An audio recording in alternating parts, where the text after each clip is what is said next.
Rob Reiner told me he faked his death to escape something in Hollywood. When I met him in that cabin, I thought he was paranoid, maybe even insane. Then he played me the recordings. 40 years of confessions from the biggest names in entertainment, all admitting to the same unspeakable thing. What I heard that night destroyed everything I thought I knew about fame, power, and the price people pay for both. I wish I had never gone to that cabin. I wish I had never listened. The email arrived on a Tuesday night, 3 months after Rob Reiner's funeral was broadcast on every major network. No subject line, just GPS coordinates and a single sentence. If you want the truth about Hollywood, come alone. The sender's address was a scrambled string of numbers and letters, impossible to trace. I stared at my screen for 20 minutes, cursor hovering over the delete button. Every rational part of my brain screamed that this was a prank, or worse, something dangerous. But there was something in the simplicity of that message, something desperate and raw that made my finger freeze. I am a journalist.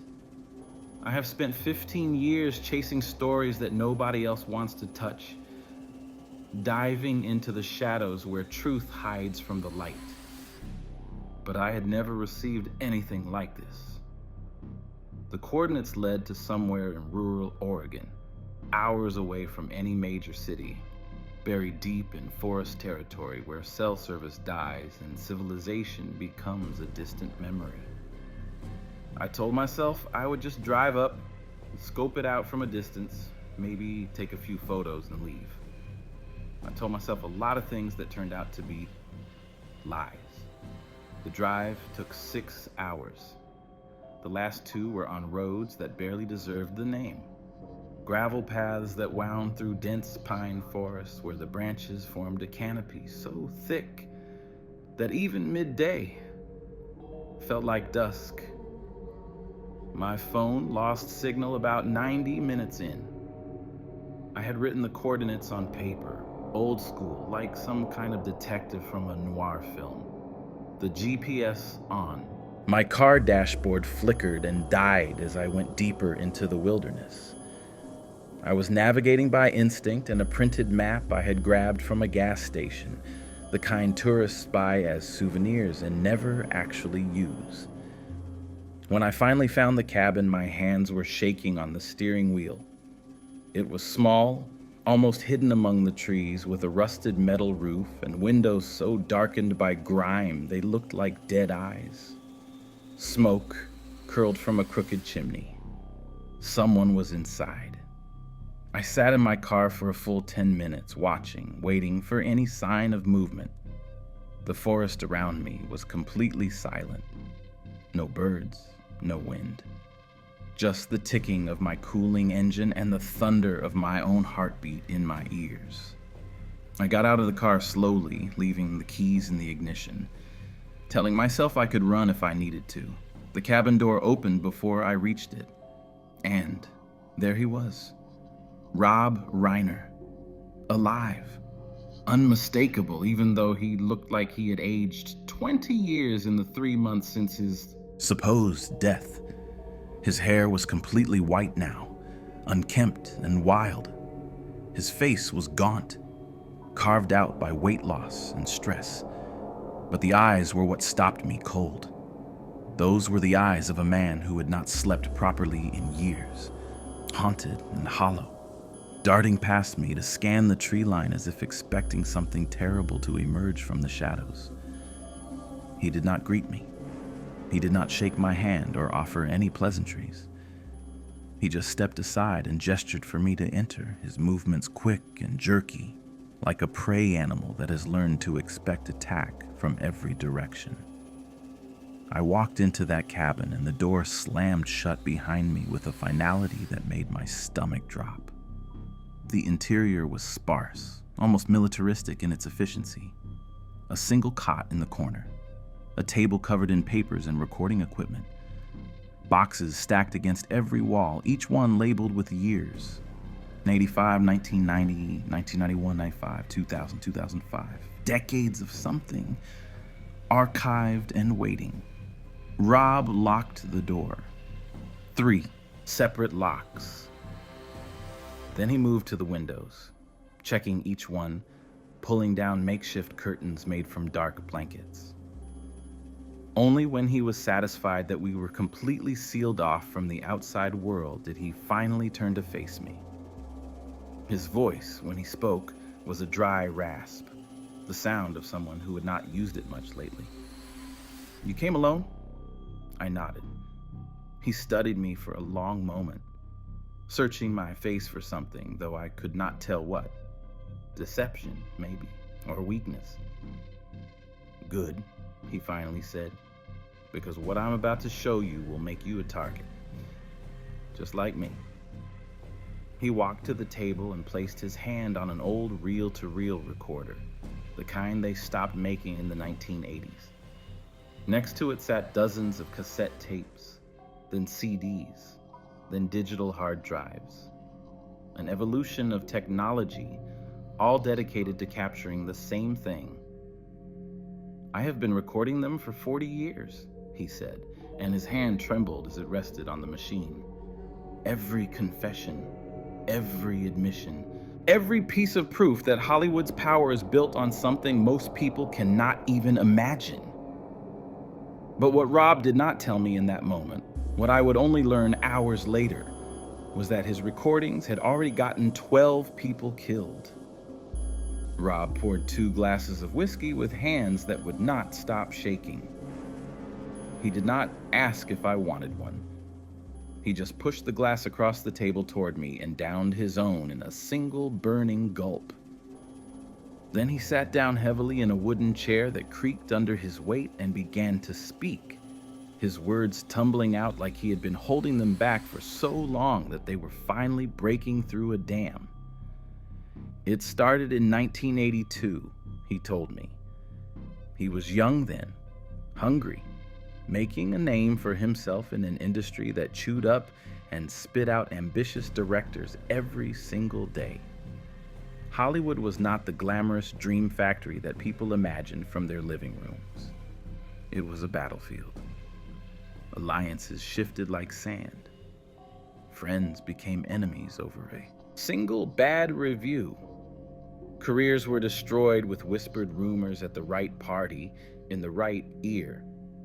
Rob had watched talented people vanish overnight because someone more powerful had decided they were a threat or simply inconvenient.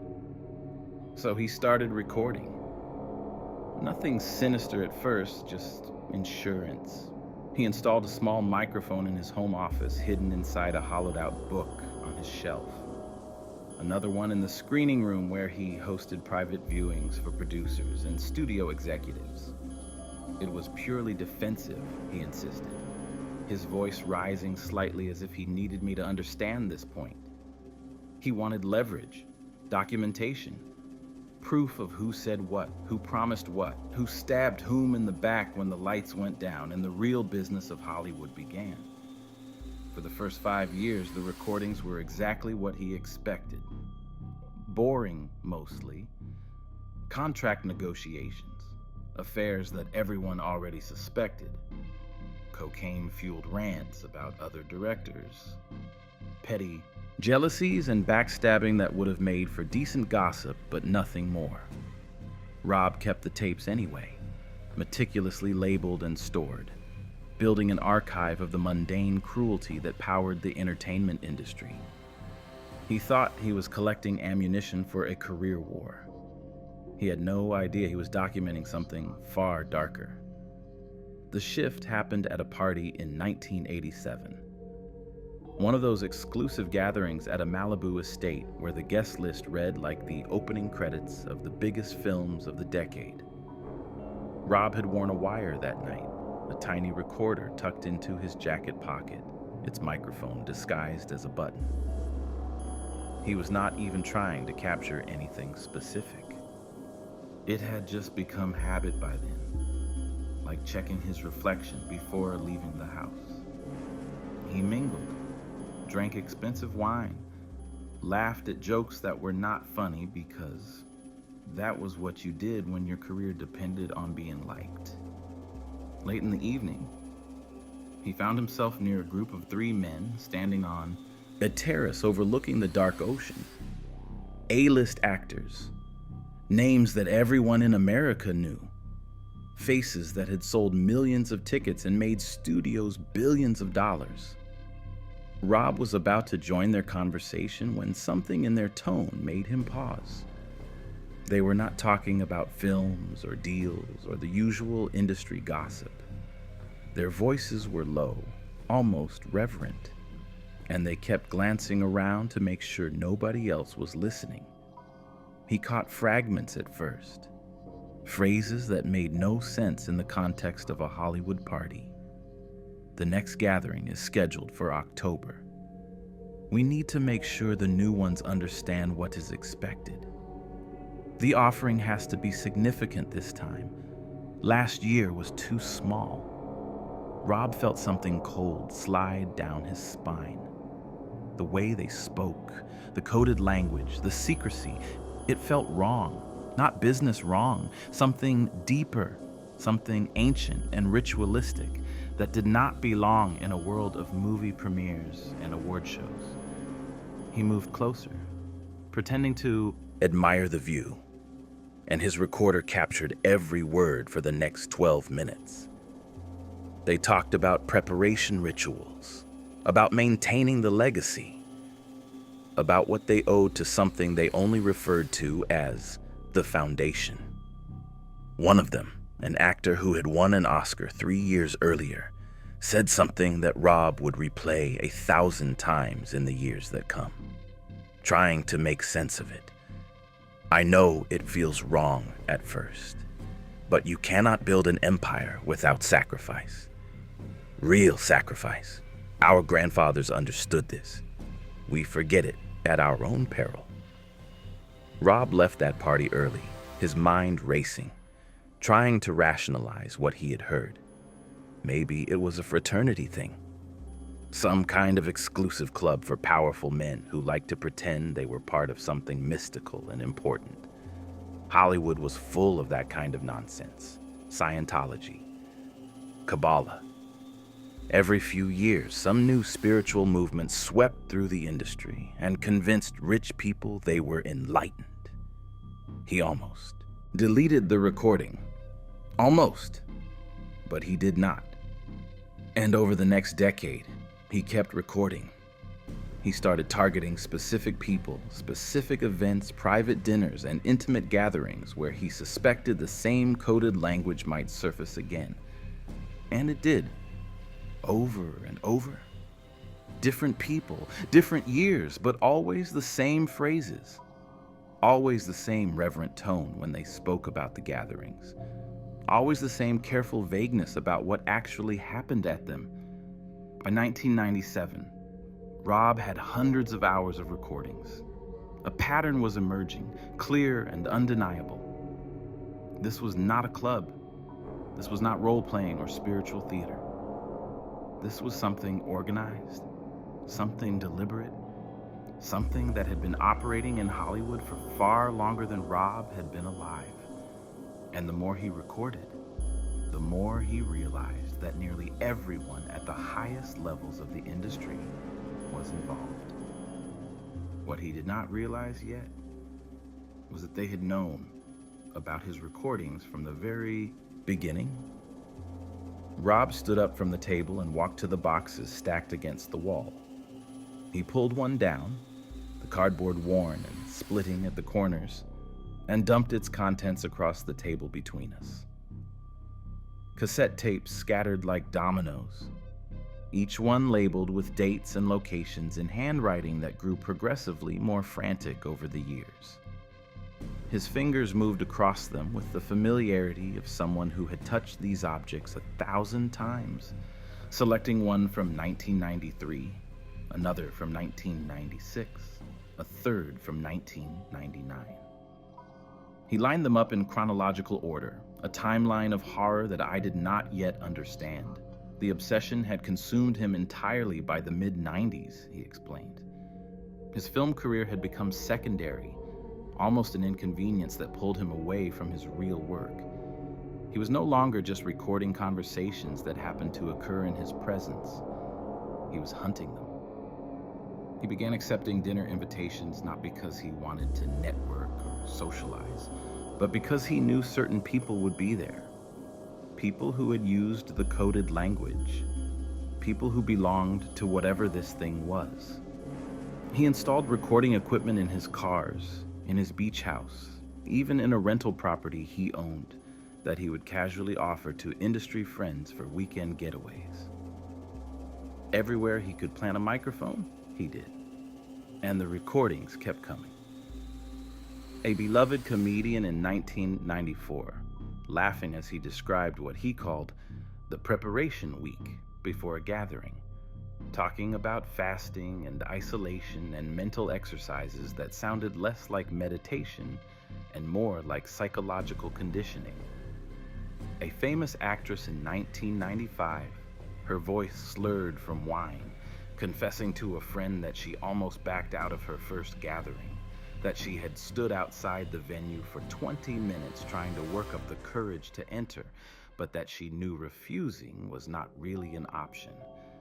Not if she wanted the career she had dreamed of since childhood. Rob played me portions of these recordings as he spoke, and hearing the actual voices was different than hearing him describe them.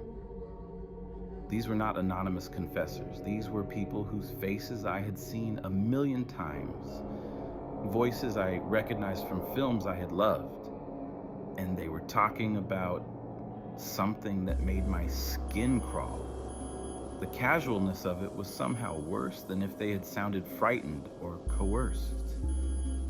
They spoke about these gatherings the way people talk about paying taxes, an obligation, an unpleasant necessity, the price of admission to a world most people would never access. By 1998, Rob had identified a pattern in the timing. The gatherings happened twice a year, once in spring and once in fall, always on dates that corresponded with old pagan festivals, though none of the speakers ever used those terms. They just said the scheduled date or the appointed time. The locations varied, but they were always private estates, places far from cities surrounded by enough land that whatever happened inside could not be observed by outsiders. Rob had compiled a list of possible locations based on fragments from dozens of recordings. He had even driven past a few of them, though he never got close enough to see anything conclusive. What terrified him most was the scale. This was not a small group of weirdos engaging in theatrical nonsense. Based on the voices he had captured, the names he had heard mentioned in passing, Rob estimated that at least 60% of the most powerful people in Hollywood were involved.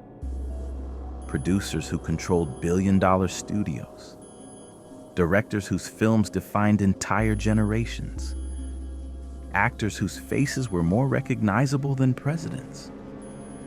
All of them connected through this network of gatherings and rituals and whatever it was they did when they came together twice a year. He played me a recording from 1999 that changed everything for him. A producer, one of the most successful in the industry, someone whose name appeared in the credits of half the blockbusters released that decade. The man was at Rob's house for a private meeting about a potential project. But before they got down to business, the producer had asked to use the bathroom.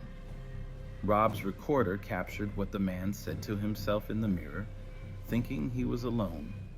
It was barely a whisper, but the microphone picked it up clearly. 10 more years. Just 10 more years and I can stop. I have given enough. I have fed the machine enough.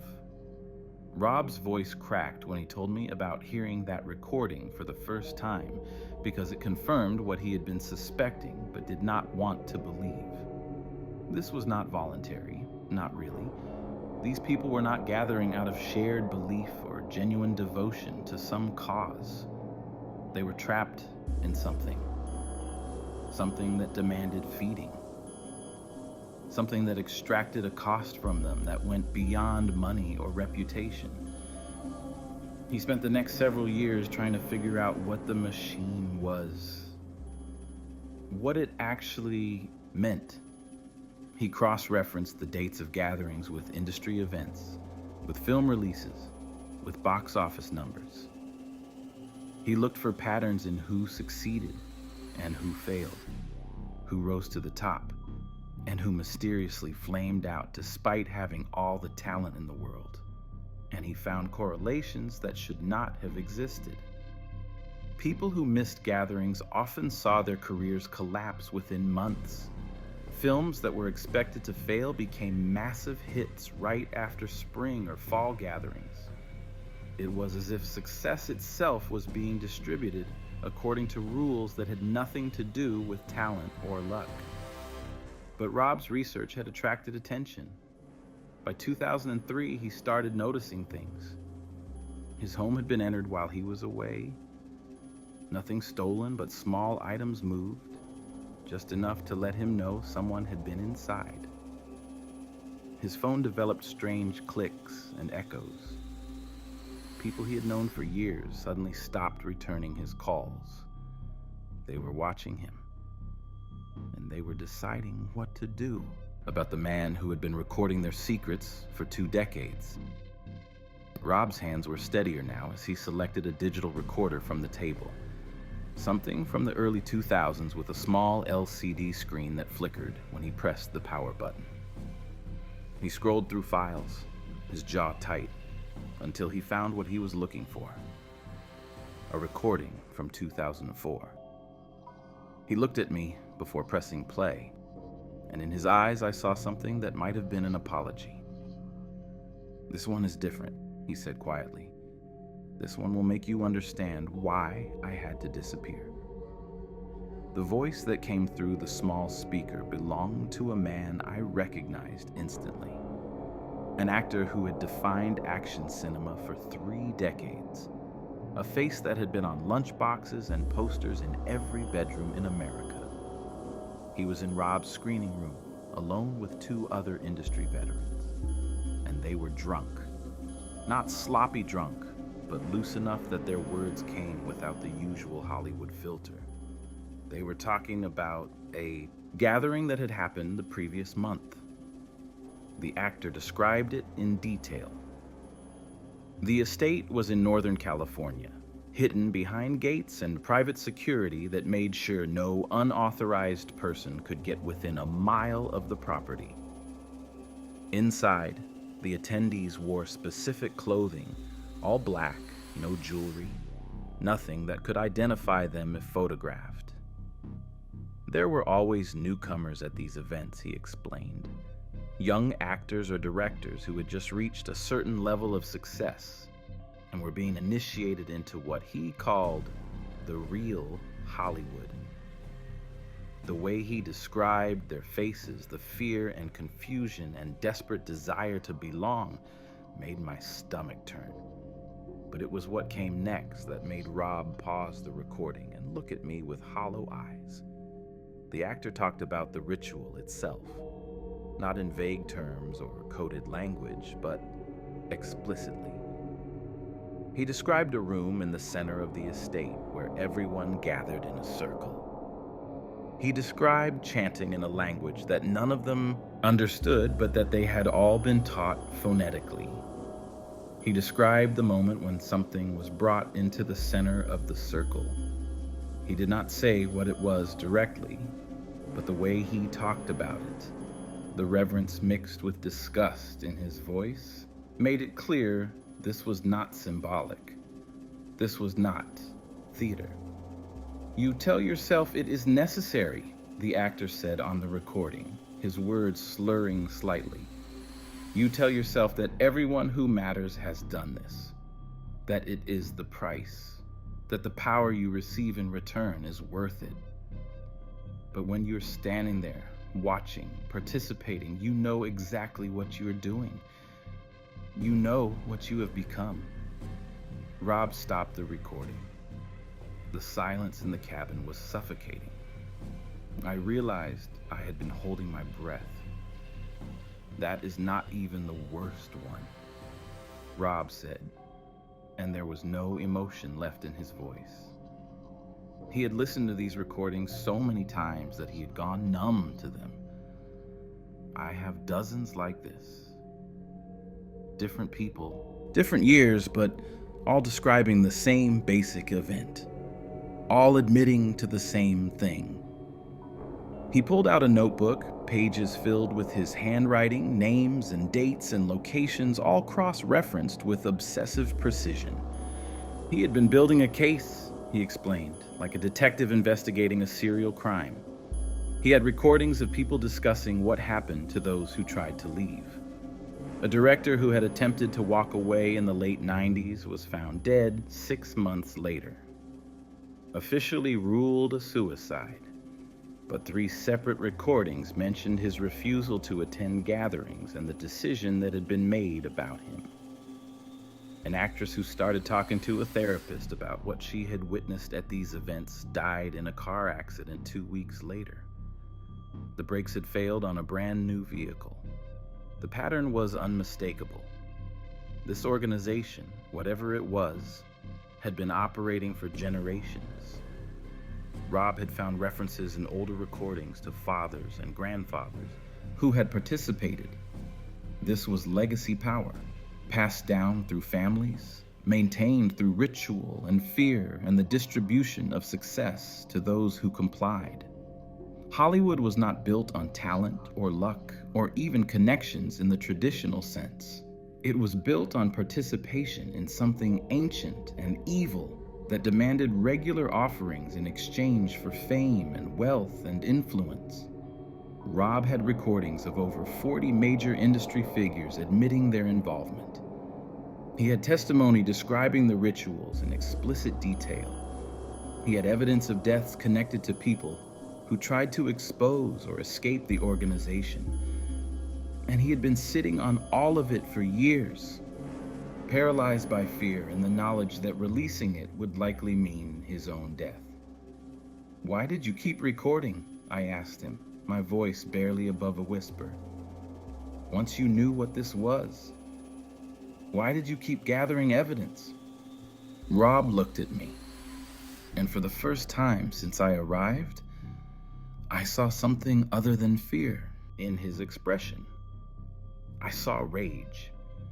"Because someone has to stop them," he said. "Someone has to make the world see what Hollywood really is." But Rob did not know that his cabin had already been found, and we had less than 3 hours before they arrived.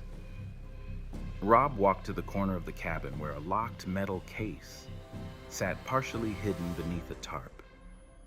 He pulled it out with both hands, the weight of it making his arms strain, and set it on the table with a heavy thud that made the whiskey glasses jump. 3 combination locks held it shut.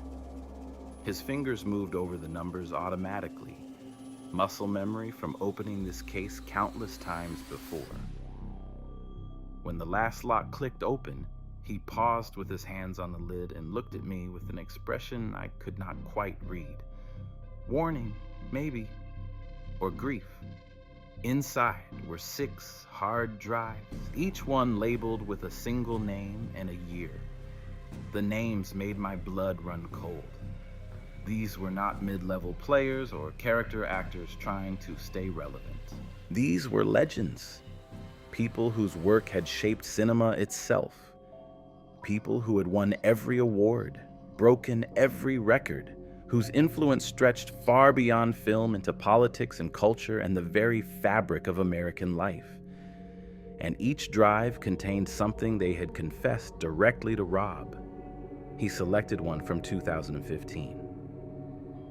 "This is the one that changed everything," he said, connecting it to a laptop that looked like it had been purchased specifically to remain off any network, its wireless card physically removed, no chance of connection to the outside world.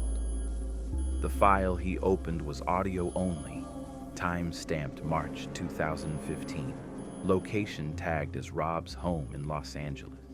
A date from before Rob had gone completely underground, when he was still pretending to live a normal life, while his paranoia ate him alive from the inside. The voice that played through the laptop speakers was weak, raspy with age and sickness. A director whose films I had studied in college, whose name was synonymous with a certain era of groundbreaking cinema. He had come to Rob's house unannounced, Rob explained. Just showed up at the door one evening looking decades older than his actual age, barely able to stand. Rob almost turned him away until the man said 5 words that made Rob bring him inside immediately. "I know about your recordings." On the audio, Rob's voice was tight with fear, demanding to know how the man had found out, who else knew, whether Rob's life was in danger. But the director cut him off. He had not come to threaten. He had come to confess. He was dying. Cancer in his lungs and liver, given 3 months at most by his doctors. And he could not die with this secret. He needed someone to know the full truth before he left this world. What followed was 47 minutes of the most detailed account Rob had ever captured. The director described his first gathering in 1971 when he was still young and desperate, when his first 3 films had failed and the studios were ready to write him off as a one-hit wonder who had gotten lucky. An established producer had invited him to a private estate, told him this was where real careers were made. He thought it was a networking event. He thought wrong. The director's voice cracked as he described what he witnessed that night. The circle of people, maybe 50 of them, all wearing black. The chanting that seemed to come from everywhere at once, vibrating in his chest, making his vision blur. And then the thing they brought into the center. Not an animal, not a symbol. He was explicit about this, his words deliberate and clear despite the pain in his voice. They brought a person, someone young, someone nobody would miss, someone whose disappearance would never make the news. I felt bile rise in my throat as the recording continued. The director described how everyone in the circle participated, how this was the requirement, the blood oath that bound them all together. You could not be a passive observer. You had to take part. And once you did, once your hands were as stained as everyone else's, you were locked in forever. Because exposing them would mean exposing yourself. His career exploded after that night, the director admitted. His next film was a massive critical and commercial success. Offers poured in. He became untouchable in the industry, but the cost was his soul. And for 44 years, he attended gatherings twice a year, participated in rituals that grew more elaborate and more horrifying, because the alternative was losing everything or ending up like those who tried to walk away. The director named 12 people who had been killed for attempting to leave or expose the organization. He provided dates and methods, car accidents, suicides that were clearly staged. One actor who simply vanished entirely, his disappearance explained away as a mental breakdown and voluntary retreat from public life. The director knew better. He had been at the gathering where the decision about that actor had been made. Near the end of the recording, the director's voice dropped to barely a whisper. "They are not human anymore," he said. "Maybe they were once, but when you do what we have done year after year, you become something else, something that can look at evil and call it necessary, something that can sleep at night despite the screams you remember." Then came the moment that made Rob's face go white. The director said, "They know about you, Rob. They have always known. They let you record because it kept you close, kept you manageable. But you have been getting careless lately. asking too many questions, and they have decided you are becoming a problem. 3 weeks after that recording was made, the director was found dead in his home. Officially, complications from his cancer. But Rob knew the truth. They had killed him for talking. And now, they were coming for Rob. Rob closed the laptop with shaking hands and walked to the window, pulling back the blanket just enough to scan the dark forest beyond. His paranoia was not irrational, he told me. It was survival instinct honed by years of being hunted. After the director's death in 2015, everything had accelerated. The surveillance became obvious, no longer subtle. Black SUVs parked outside his house for hours. Strange men in expensive suits appearing at restaurants where he was having lunch, sitting close enough to let him know he was being watched, but never approaching directly. His phone was completely compromised. He would have conversations in his living room and then receive emails hours later referencing details only discussed in that private space.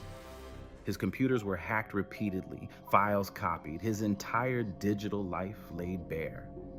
They wanted him to know they could reach him anywhere, anytime. The psychological torture was more effective than any direct threat. Rob stopped sleeping more than 2 hours at a time. He lost 40 pounds in 6 months. His hands developed a tremor that never went away. The film industry began to shut him out systematically. Projects he had spent years developing were suddenly shelved without explanation. Actors who had committed to his films backed out at the last minute.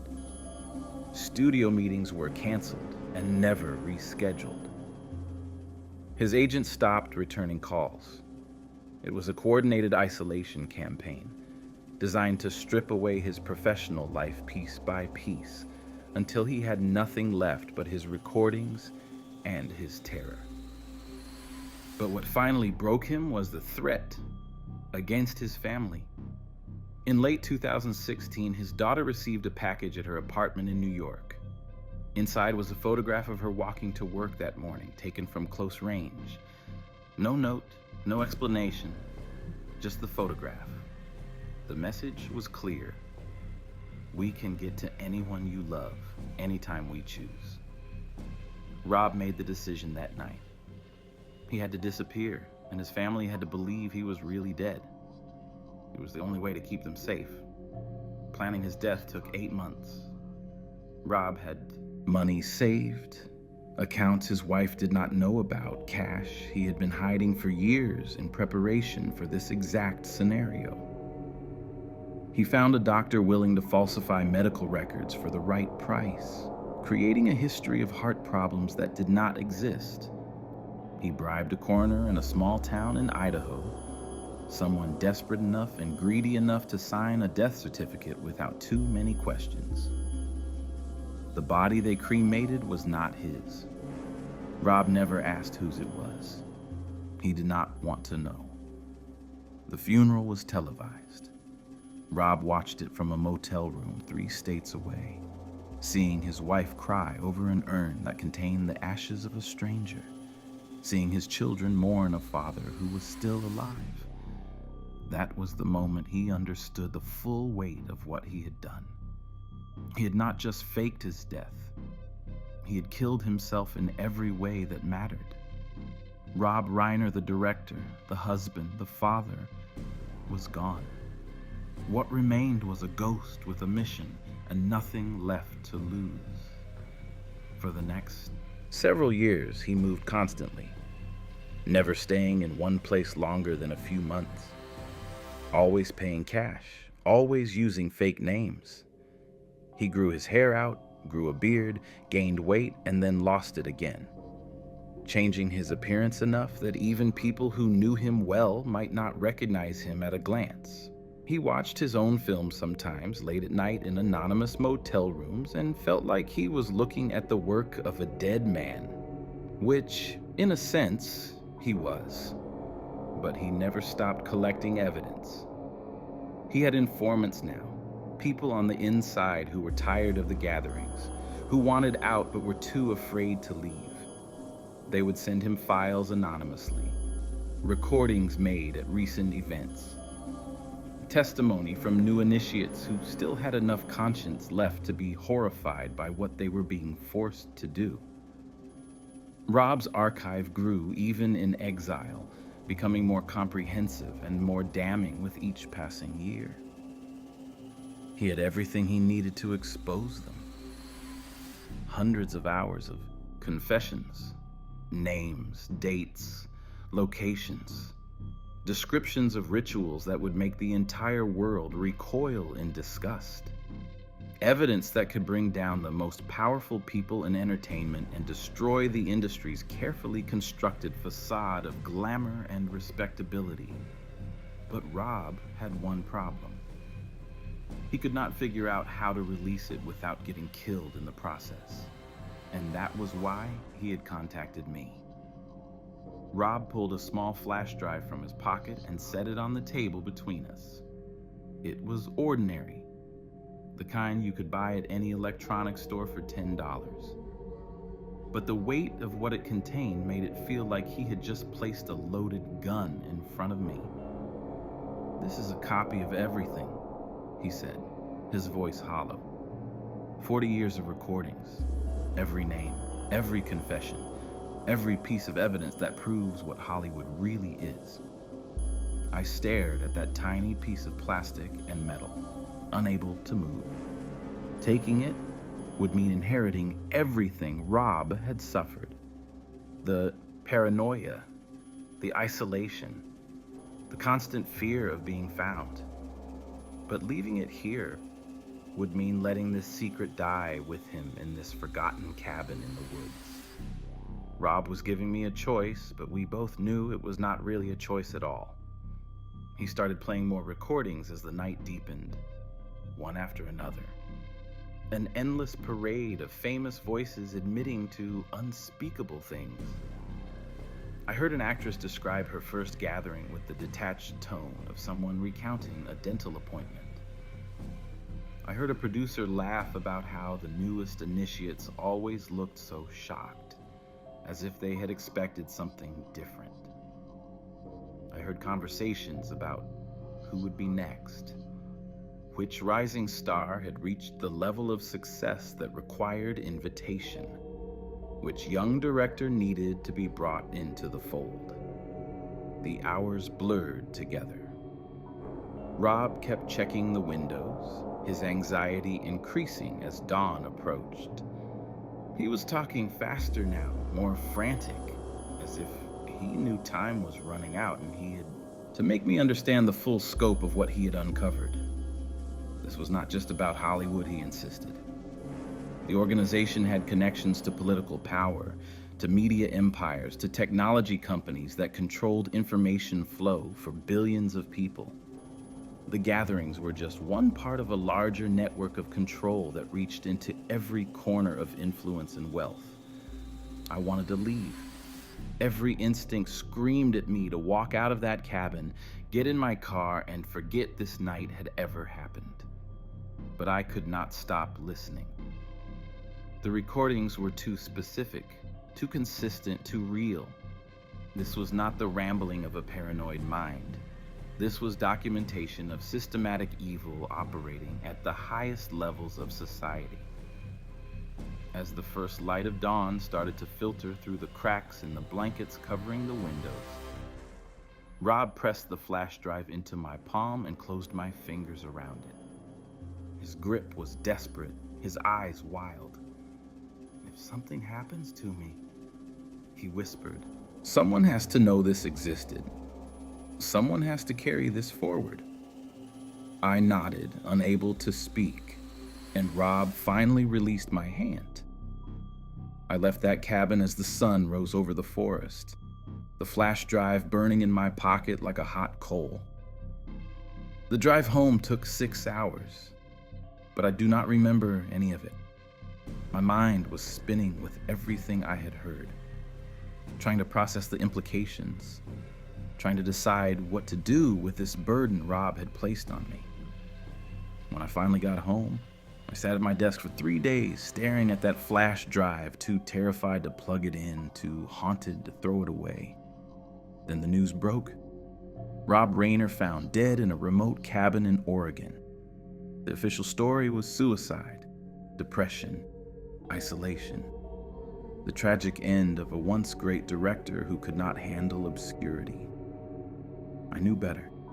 They had found him, just like they found everyone else who became a problem. I finally plugged in the flash drive. The files were all there, hundreds of them, exactly as Rob had promised. I started listening, one recording at a time, hearing the voices of people the entire world admires confessing to things that made my hands shake. And at the very end of the drive, I found one final file. Record just 2 days before I had arrived at the cabin. Rob's voice, tired and resigned. If you are listening to this, it means they got to me. It means you are the last person who knows the truth. What you do with it now is up to you. But know this, they will come for you too. They always do. I have not slept properly in weeks. I see black SUVs everywhere now. My phone makes sounds it should not make. And every time I think about releasing these recordings, about exposing what I know, I remember the list of 12 dead people who tried the same thing. The flash drive is hidden now, somewhere safe, somewhere even I have trouble finding it. Because as long as I do not release it, I tell myself, maybe they will let me live. But I know that is a lie. Rob's burden is mine. Now, and just like him, I am running out of time to decide whether the truth is worth dying for.